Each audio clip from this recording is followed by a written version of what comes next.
আজি 1960 পৰা অসমৰ পশ্চাদভূমি জনগোষ্ঠীৰ জনজাতিকৰণ দাবী কৰিছে 1996 সকলো বিধি ব্যৱস্থা সম্পূৰ্ণৰ কাৰণে তৰাণজিৎ মহামানিম ৰাষ্ট্ৰপতি আমাক জনজাতিকৰণ কৰিছিল আৰু বৰ্তমান থকা আজি বিজেপি নেতৃত্বাধীন চৰকাৰখনে আজি পশ্চাদভূমিৰ লগতে অসমৰ 5 জনগোষ্ঠীৰ জনজাতিকৰণ বিষয়টো সমাধান কৰাৰ কাৰণে এক যোগাত্মক ভূমিকা লৈছে আৰু আজি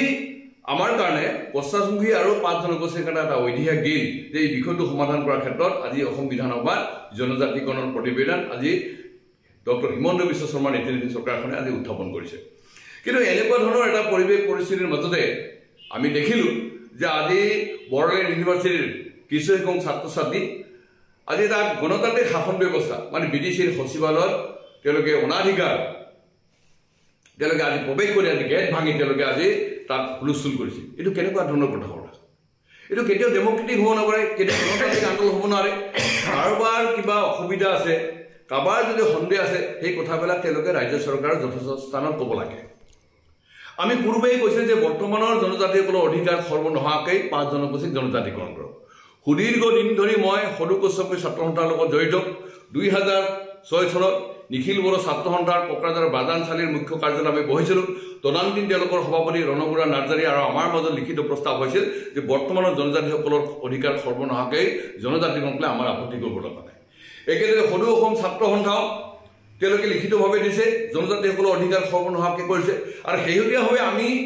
আমাৰ নেতাসকলে কৈছে বা মই পূৰ্বেই কৈছোঁ যে বৰ্তমানৰ জনজাতিসকলৰ যি 10% যদি ৰিজাৰ্ভেশ্যন সি বিধানসভাতে হওক সি উচ্চ শিক্ষাৰ নামভৰ্তিকৰণৰ ক্ষেত্ৰতে হওক সৰ্বভাৰতীয় বা অসমৰ চাকৰি বাকৰি ক্ষেত্ৰতে হওক আৰু বিভিন্ন ক্ষেত্ৰত যিটো তেওঁলোকৰ 10% সংৰক্ষিত যিটো ব্যৱস্থা আছে সেই ব্যৱস্থাটোত কোনো ধৰণৰ অধিকাৰ ক্ষতি নোহোৱাকৈ আমাক জনজাতিকৰণ কৰিবলৈ আৰু আমি এই কথাটো কৈছোঁ আৰু শেহতীয়াভাৱে আমি দেখিছোঁ যে আজি নিখিল বড়ো ছাত্ৰ সন্থাৰ সভাপতি ডাঙৰীয়া হওক আমাৰ টংকেশ্বৰ ৰাভা ডাঙৰীয়া হওক আদিত্য খাগলাৰ ডাঙৰীয়াই হওক তেওঁলোকেও পৰৱৰ্তী সময়ছোৱাত কৈছে যে আমাৰ বৰ্তমানৰ যিটো ৰিজাৰ্ভেশ্যন এই অধিকাৰ ৰিজাৰ্ভেশ্যন যদি ক্ষতি নোহোৱাকৈ স্থিৰ কৰে তেতিয়াহ'লে আমাৰ ক'ব লগা নাই কিন্তু সেই কথাটো আজি জনজাতি সংগঠনবিলাকে কোৱাৰ পিছত চিচিটিয়ে কোৱাৰ পিছত আজি তেওঁলোকৰ একাংশ সমৰ্থক এই ছাত্ৰ ছাত্ৰীয়ে আজি যি ধৰণৰ এটা পৰিৱেশ পৰিস্থিতি কৰিলে এয়া মই ভাবোঁ এটা সুস্থ গণতন্ত্ৰ কেতিয়া হ'ব নোৱাৰে এইটো এটা জনগোষ্ঠীক উত্তৰণত দেশ কৈ তেওঁলোকে হিংসা কৰা ঈৰ্ষা কৰা মানে পশ্চাদভূমি জনগোষ্ঠীৰ লগতে 5 জনগোষ্ঠীয়ে কোনো ধৰণে আগবাঢ়িব নালাগে তেওঁলোকে মানে আমি সন্দেহৰ ভাৱটো দূৰ কৰাৰ পিছত তেওঁলোকে আজি দেশ কৈ বিৰোধিতা কৰিছে আমি পূৰ্বেই কৈছোঁ আৰু আমি 2021-22 চনত মুখ্যমন্ত্ৰী মহোদয়ৰ ওচৰত আমি এখন প্ৰতিবেদন দিছিলোঁ আৰু সেই সময়ত আমি কৈছিলোঁ যে বৰ্তমানৰ জনজাতিসকলৰ অধিকাৰ খৰ্ব নকৰাকৈ আমাৰ অভিযুক্ত গোৱালপাৰা জিলাৰ পশ্চাদভূমিসকলক পেন টেক্সন দিব লাগে বাকীসকলক ST N হিচাপে আধাৰ হিচাপে অন্য ধৰণে ৰাষ্ট্ৰীয় আৰু সামাজিক আৰু অৰ্থনৈতিকভাৱে সুৰক্ষা ব্যৱস্থা কৰিব লাগে আৰু এই কথাটো আমি বাৰম্বাৰ কৈ আছোঁ যে আমাৰ বৰ্তমান জনজাতিসকলৰ কাৰণে অসম বিধানসভাত যি 19টা সংৰক্ষিত বিধানসভা আছে যি 2টা লোকসভা সমষ্টি সংৰক্ষণ আছে তাৰ উপৰি জনজাতি স্বায়ত্তশাসিত পৰিষদসমূহত বৰ্তমান জনজাতিসকলৰ কাৰণে যি সংৰক্ষিত আসন আছে তাৰ আমাৰ নালাগে আমাৰ সুকীয়াকৈ আসন সংৰক্ষণ কৰাৰ ব্যৱস্থা কৰক আনহাতে উচ্চ শিক্ষাৰ নামভৰ্তিকৰণৰ ক্ষেত্ৰতে হওক সৰ্বভাৰতীয় ক্ষেত্ৰতে হওক বা আজি অসমৰ চৰকাৰৰ যিবিলাক চাকৰি সংৰক্ষণৰ ব্যৱস্থা তাতো আমাৰ নালাগে পশ্চাদমুখীসকলে আমি মানে সামাজিকভাৱে বা আমি উচ্চ